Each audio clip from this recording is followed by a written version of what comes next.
সর্বশেষ কি দেখলেন?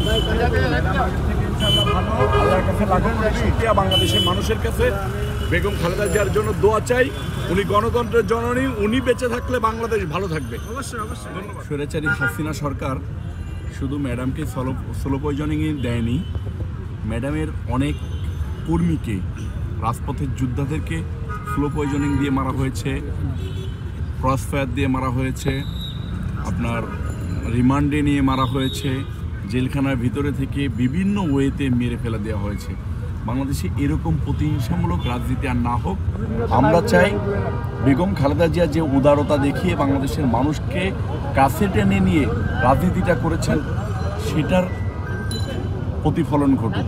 বাংলাদেশের প্রতিহিংসার রাজনীতিকে ছেড়ে আমরা গঠনতান্ত্রিক উপায়ে, গণতান্ত্রিক উপায়ে প্রতিযোগিতার মধ্য দিয়ে পলিটিক্স করি, এটা আমাদের প্রত্যাশা, প্রতিহিংসা নয়। আমরা সকলে মিলে দেশটাকে সুন্দরভাবে গড়তে চাই। আচ্ছা, আমি আবেগ আপ্লুত যে বাংলাদেশের মানুষ, এমন কোনো শ্রেণীর মানুষ নাই যে বেগম খালেদা জিয়াকে ভালোবাসেন নাই, যে বেগম খালেদা জিয়ার জন্য দোয়া চান নাই। আজকে যেমন আমি শুধু কালকে রাত্রে আমরা ঢাকা মহানগর দক্ষিণ যুবদল বলেছি যে প্রত্যেকটা মাদ্রাসায় এতিমদেরকে দিয়ে যেন কোরআন খতম করানো হয় এবং তাদের সাথে খাওয়া দাওয়া করানো হয়।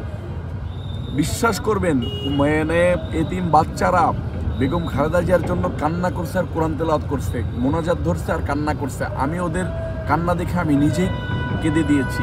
এরকম একজন মানুষের কর্মী হতে পেরে আমি নিজেকে সৌভাগ্যবান মনে করি। আমি বেগম খালেদা জিয়া এবং বিএনপির ভারপ্রাপ্ত চেয়ারম্যান জনাব তারেক রহমান সাহেবের এই পরিবারের কর্মী হতে পেরে নিজেকে সৌভাগ্যবান মনে করি। ধন্যবাদ। দোয়া চাই, ইনশাআল্লাহ ম্যাডাম আগের থেকে ভালো। দেশবাসীর দোয়ায় সারা বাংলাদেশের সকল মানুষ ম্যাডামের জন্য দোয়া করেছেন। আমাদের নেত্রী আমাদের মাঝে ইনশাল্লাহ খুব ভালোভাবে ফিরে আসবেন, এই প্রত্যাশা।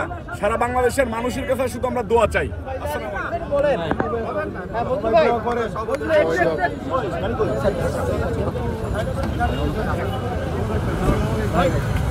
সর্বশেষ কি দেখলেন? আল্লাহর কাছে লাখো শুকরিয়া, বাংলাদেশের মানুষের কাছে বেগম খালেদা জিয়ার জন্য দোয়া চাই। উনি গণতন্ত্রের জননী, উনি বেঁচে থাকলে বাংলাদেশ ভালো থাকবে। অবশ্যই অবশ্যই অবশ্যই। আপনারা আজকে তো 7 দিন, ম্যাডাম আগের থেকে ভালো, ইনশাল্লাহ ভালো, আলহামদুলিল্লাহ। আমার কাছে লাখো কোটি শুকরিয়া। সামনে আসেন, ক্যামেরার সামনে।